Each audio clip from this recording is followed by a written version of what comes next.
Mic check. 1, 2, 1, 2. Testing. Yeah. And we're live, right? It should be live. We're live. Well, There's Joe. good morning from the West Virginia Drug Intervention Institute. You're here with Smart Rx Live with Susan and Jess. And we have some special guests with us here today. Darius and Mary Heather, who are here from the University of Charleston School of Pharmacy, future pharmacists in the house. So we're super excited. Yeah. So we have 3 things to talk about today, right? Yeah. One of those is that it's Naloxone November. And so the next 2 Wednesdays from 12:30 until 4:30, we'll be doing walk-in naloxone training. So come on down to 118 Capitol Street anytime between 12:30 and 4:30.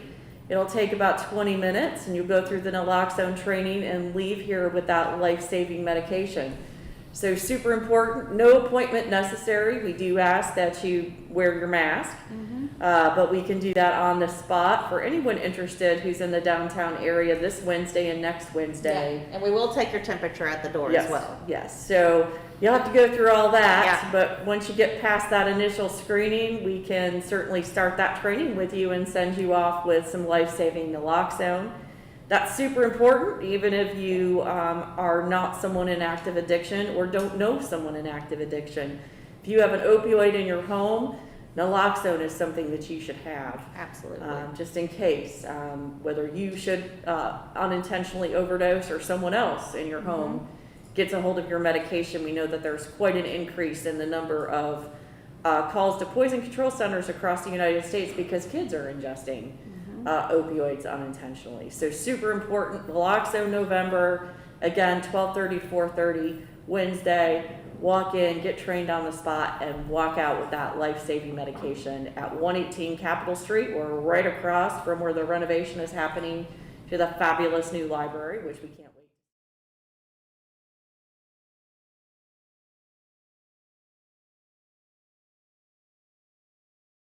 Is some of the education and outreach we're doing around medication safety, and so I'll turn that part over to Miss Jess.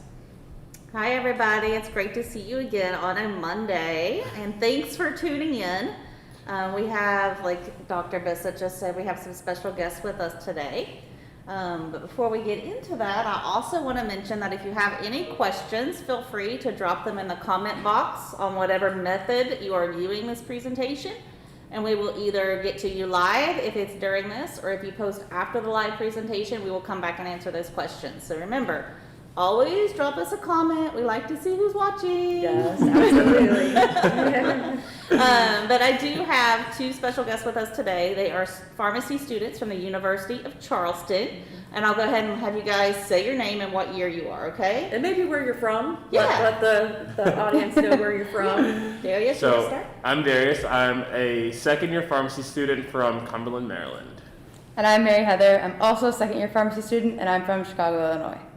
Welcome, guys. Great to be here. They did not thank know you. they were going to be doing this. So we like to put people on the spot sometimes, but what's really important and what's really awesome is that these 2 are helping us with some of our medication safety programming. Do you guys want to talk a little bit about what you're doing? You can either tag team it or go one at a time, and why you're doing it. Sure. So we're teaming up with the West Virginia Drug Intervention Institute and we have a couple programs that we're working on. One of them is Rex the Rx. And with this program, we're going into schools and teaching kids about the importance of medication safety as well as medication adherence. This is such an important thing because we're kind of acting as a face, a friendly face, someone that they can listen to, someone that they can trust. So with us going in and explaining to them the importance of capping their medications, of having a trusted adult handle their medications, and making sure that the medication is only for them, they kind of know when they go home, okay, maybe this isn't something I can get into. You know, they understand the difference between candy versus a medication. And it's just important to make sure that they start thinking about this from a young age.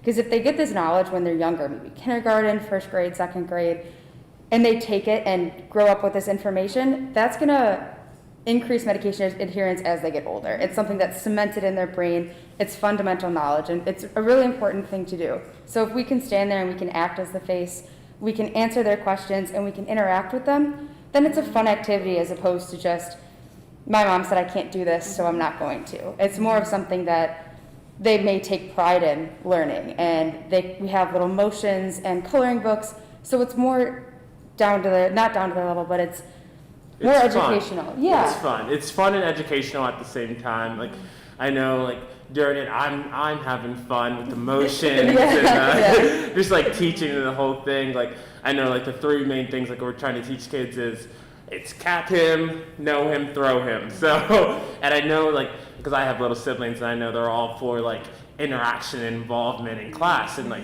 I'm still like a hands-on like kind of learner. So I know, like, if I am, I'm sure like these kids are. So I think the method that like the Drug Intervention Institute's using to like reach out and making it like easy and relatable and fun at the same time is a great way to connect with like kids of all ages. And I know we're not just doing like elementary age kids, we're working on college age and high school age too. So it's for everyone, because like medication adherence is something across the board. As long as you're alive, you should still be adhering to your medication. So medication adherence is all, and safety is always important, and everyone needs to know about it. So you guys have just really hit on one of the topics, which Dr. Bissett says a lot, is medication safety and responsibility is across the lifespan. So here at the Drug Intervention Institute, we are working on programming not only for the really young kids, but also for college students, which these guys will also be participating in our pilot that we're going to be having soon. Exciting.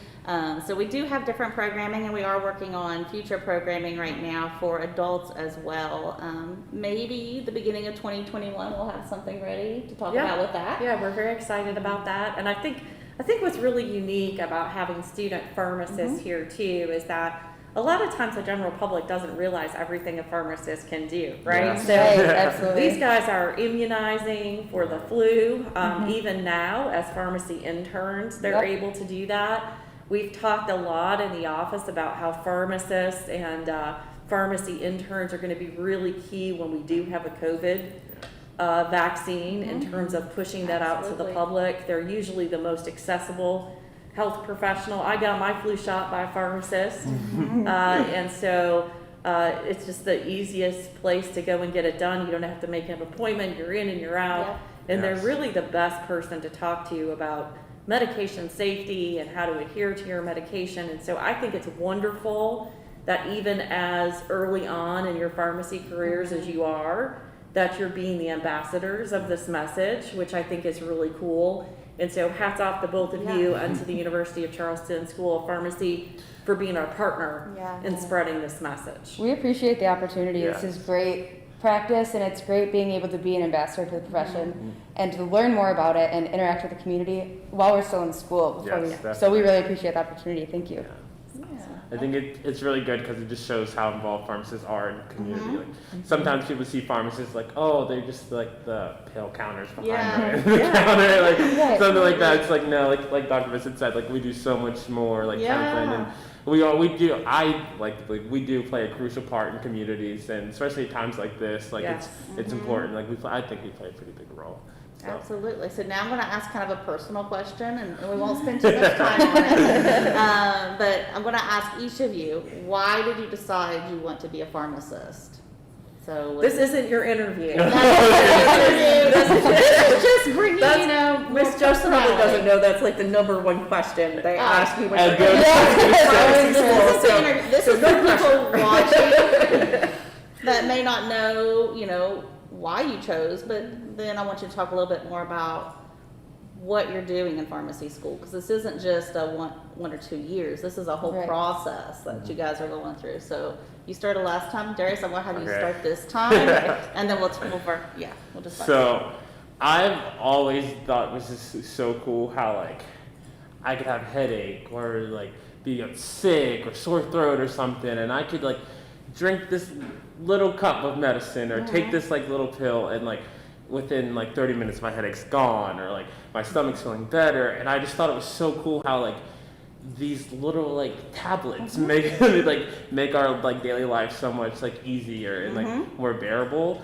And I just was always curious about how that happened and like what like the science behind. I've always been like a STEM kid, so like I've always been into like science and like all that good stuff. So I was always interested in like the role they play in their body and like how they're like used. And so I was like, oh, and then I've interned and like shadowed a bunch of different medical professionals, and like when I shadowed the pharmacist, I was like, oh, like he knows, he knows what's like gone on and like with these medications and stuff, and like so I was like, I think pharmacy is what I want to do, and like I've never like regretted it. Like especially this year, like we're getting more into what the role each like medication plays in your body, and like receptors and like all kinds of like kinetics and like all kinds of stuff. And I think it's so interesting because like this is the whole reason I got into it and like was excited about becoming a pharmacist. Great. So I'm pretty excited. Yeah. Hey Jess, really quickly, let me interrupt, guys. It looks like we have our first question in the chat room from Mary Williams, I believe, Mayor Williams' wife, if I'm not mistaken. Do you guys see the question there? The question is, what is the cost for the medication to save a life if someone is on opioids? Where can you go to be trained to give them? And how do you know what is going on with that person? Those are great questions. Oh, absolutely. Well, This way. first and foremost, naloxone is readily accessible without a prescription from your pharmacy. So that is the first place you should go because your pharmacist is going to be able to provide that to you. It is not necessarily over the counter, but it's behind the counter and you simply have to ask for it. And so that is available to you. Most insurance will pay for that medication. However, there are a number of organizations, a lot of health departments in West Virginia, and also us. Again, Wednesdays, 12:30 to 4:30. The next 2 Wednesdays, we'll be doing naloxone training, and that medication will be given to you free of charge. And one of the really awesome things about naloxone is that it has no adverse effects. So if you administer it, like if I were to administer it to Darius right now, he clearly is not in an overdose situation, so I probably wouldn't do that anyway. But if I did, there would be no adverse effects to Darius whatsoever. So I'm often quoted as saying that in some ways it's safer than even aspirin and a lot of over-the-counter medications in terms of having it in your home. There are a couple different kinds of naloxone. The most common is the nasal spray, and then there's also an auto injector, which is a lot like an EpiPen, but the cool thing about the auto injector is it talks you through the process of administration, so you really can't get it wrong, and you really never have to look at the needle. So for those that have needles, because it's a retractable needle, you don't see it. Yeah.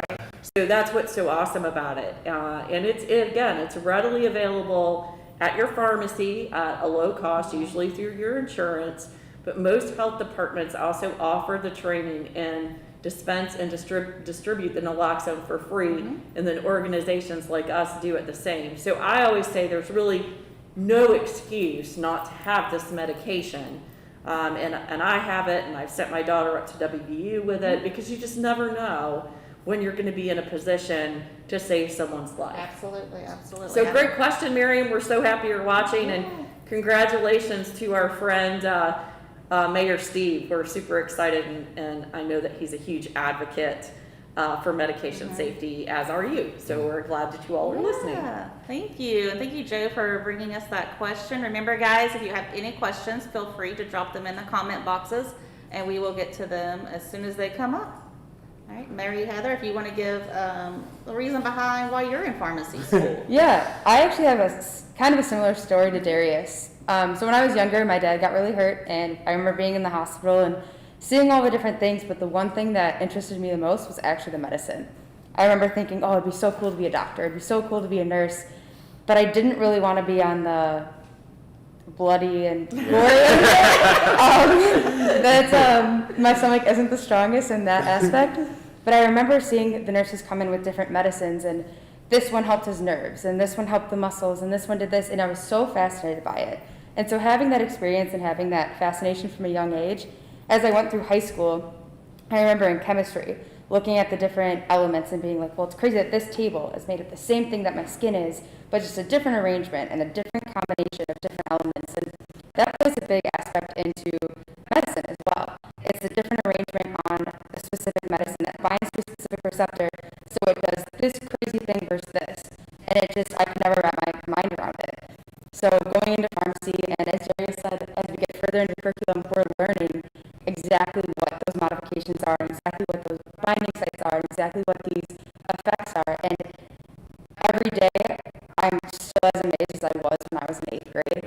And it's just it's a really cool thing to do, and kind of just building off that experience. And I've also seen pharmacists. I remember on rounds there'd be pharmacists with my dad, and I was like, oh, so I can do something like that too. I can, interact with patients, and I can build personal connections while helping people. Like there's no better feeling, and there's no better way to direct your life than, in my opinion, than with this profession. I'm really grateful to be able to be in this position. So that's kind of what I wanted to Thanks, pharmacy. guys, for Of sharing. course. Yeah. I think it's great that people see a little bit behind the scenes and who is volunteering for our programs, because a lot of times students will see maybe a presenter on a camera but not know a whole lot about you. Right. So opening up those doors and those pathways for children to learn about is very important, at least as far as I'm concerned, because as a young child I wouldn't have never thought I could go to school and be a pharmacist. Right. But it's so great to see so much emphasis on STEM nowadays. Yeah. That can really direct people into these other careers. I think it's amazing. And you guys are doing some pretty hard work. Hey, Jess, looks like we have another question coming up here, Jess. Are pharmacists allowed to administer Narcan? Well, that is a fantastic question. So when we talk about administration, that means actually giving the drug, right? Yeah. So that means I have it on my person, someone's in active overdose. Can I then administer that drug? And the answer to that question is anyone can administer the drug. A pharmacist is allowed to dispense naloxone without a prescription from a doctor because we have a standing order in the state of West Virginia from the state medical officer that allows pharmacists to do that. So there's a difference between administration and dispensing. And then there's also called distribution, and organizations are allowed to distribute under a doctor's standing order. So there's a number of different ways, but anyone can administer naloxone if they have it to someone in an overdose situation. And in fact, you'll see that a lot of police and fire persons, a lot of postal workers, just anyone that works with the public will typically tend to carry it. We have a lot of businesses in Charleston that actually have the stickers that say I carry naloxone, and they have it and can administer it as well. So that's an excellent question. But again, the pharmacist really is the person that can dispense without a prescription from a doctor, and then there are those of us that distribute under the standing order of a doctor. It's a little complicated, but all in all, if you have it, you can use it. You don't need permission. There are also Good Samaritan laws that prevent you from any legal ramifications should that person not respond to the Narcan, and we have those on the books in West Virginia. And really, pretty much at this point, there's some version of that in all 50 states. So that's an excellent question, and thank you very much for joining us and for asking that in our chat. I think the other thing we want to cover today is a little bit about medication safety, right? Because we talked about naloxone, which is really, unfortunately, after the fact, after someone has abused a substance or a medication or an illicit drug, and then we're trying to get that medication safety message across the lifespan. So we have a partner in Through Pharmacy, and through the end of December, we are providing individuals, or Truth is, with medication disposal systems or bags. You just go in, ask the pharmacist at any 29 locations for Truth in the tri-state area, and you can receive one of these bags free of charge. Jess, you want to tell them a little bit?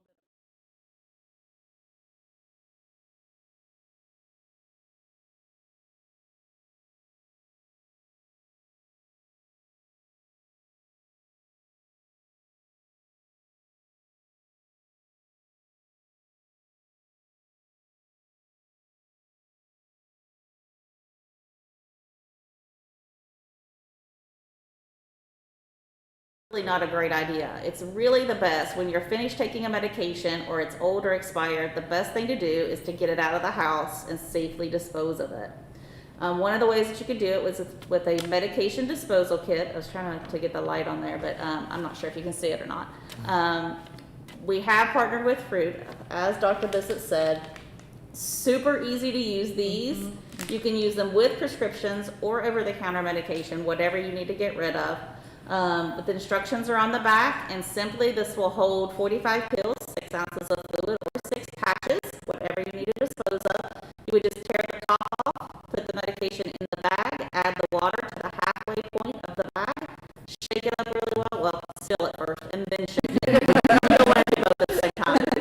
And then you can safely toss this away. It actually makes the medication unusable and therefore safe. A lot of times, people may think, well, I'll just toss it down the drain or down the toilet and get rid of it, and not really thinking about that consequence as well. And a lot of times, those medications can make its way to our water sources, and we really don't want a bunch of different medications swimming around in our water sources. So pick up a bag. If you can't do that at Fruit, you can stop by 118 Capitol Street and knock on our door. We'll be happy to give you one.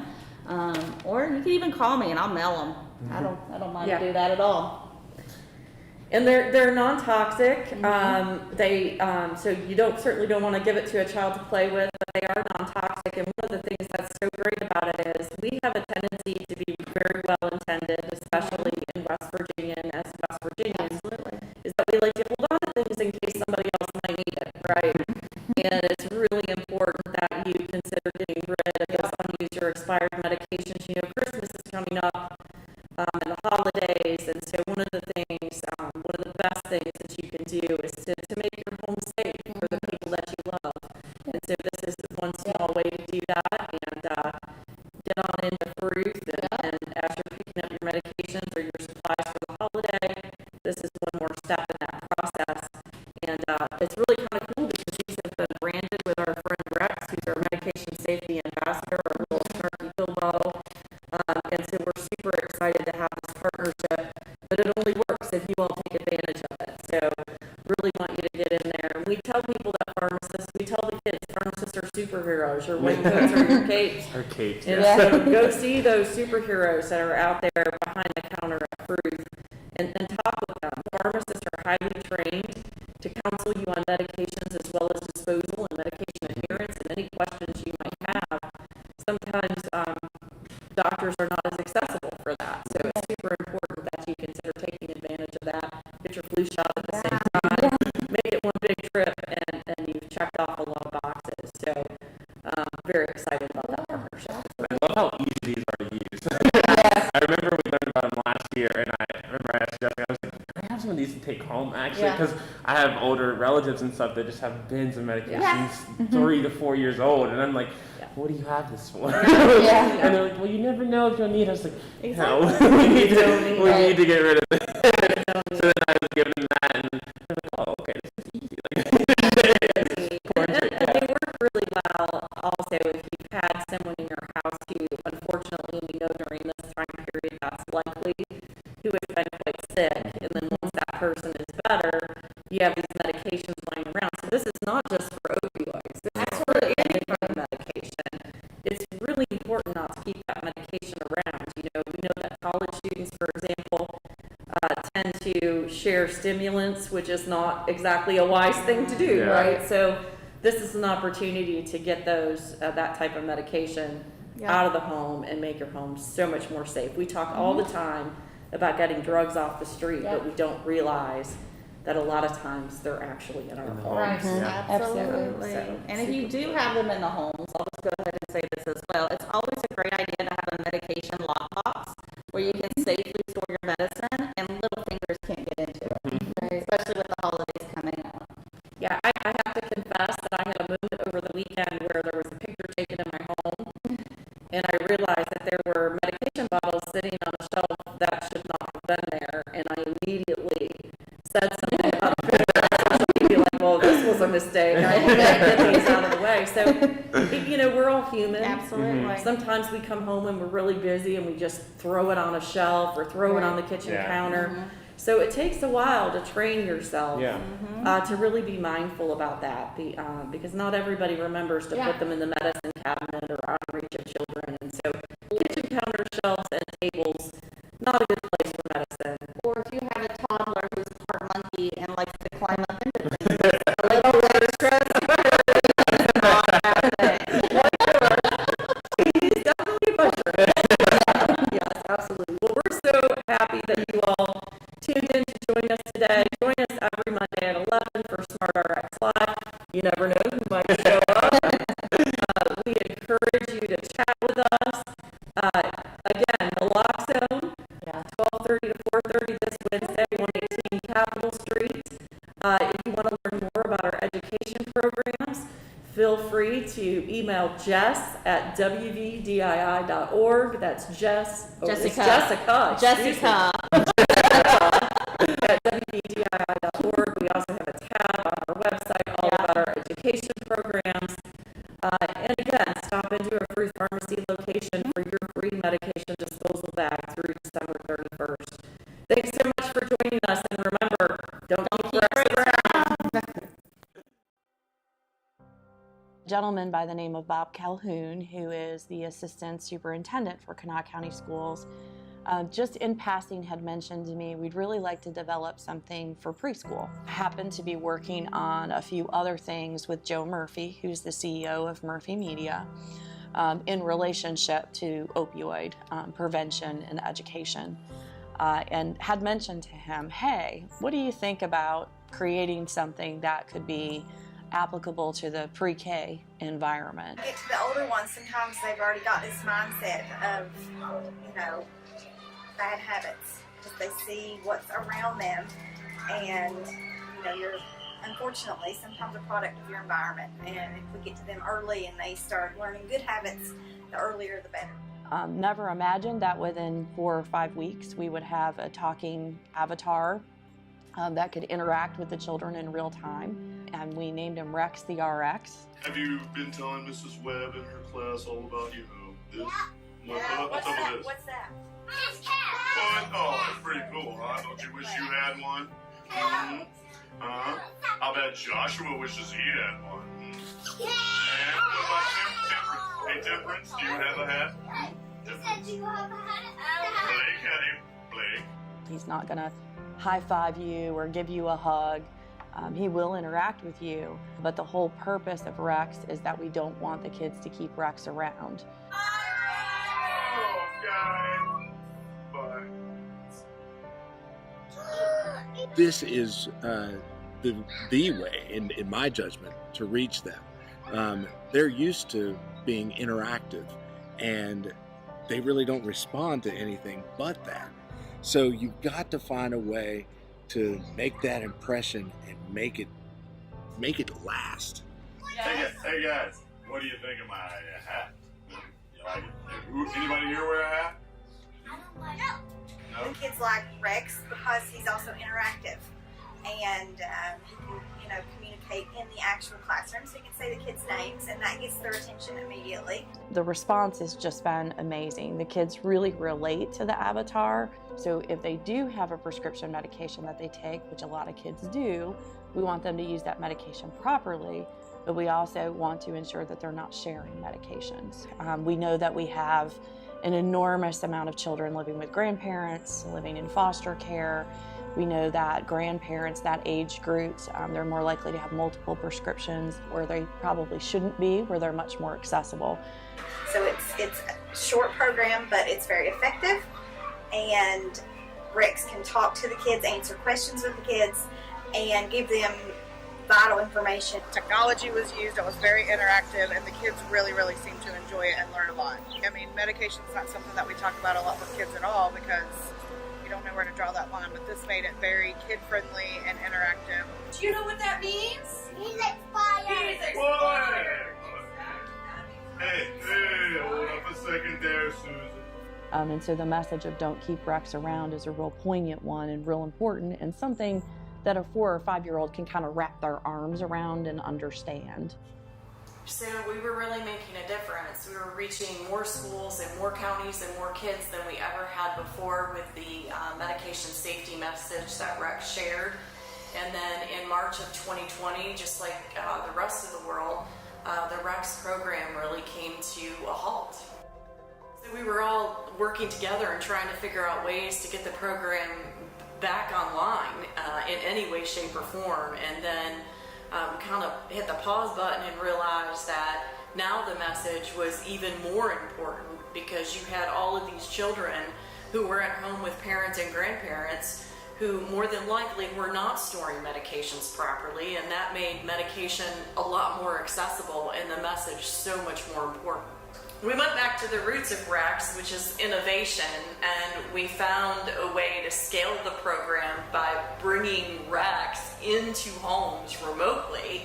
And what that did was it opened everything up to a very unintended audience of parents and grandparents and caretakers who started to engage with us and their children about the importance of medication safety. We continue to believe that the message of medication safety is important, and that's for any medication. It doesn't have to be an opioid. We know that medications can be very dangerous if not taken by the person that they're prescribed. We also know that most children who overdose on a medication accidentally ingest that medication because it was not stored properly. We know that most people who become addicted to a medication do so because they obtain that medication either knowingly or unknowingly from a friend or relative. It's something that we really thought would delay or derail the program, and our message about medication safety really turned out to be something positive in terms of being able to reach more people with the message, because in the end it's really important that no one keeps Rex around.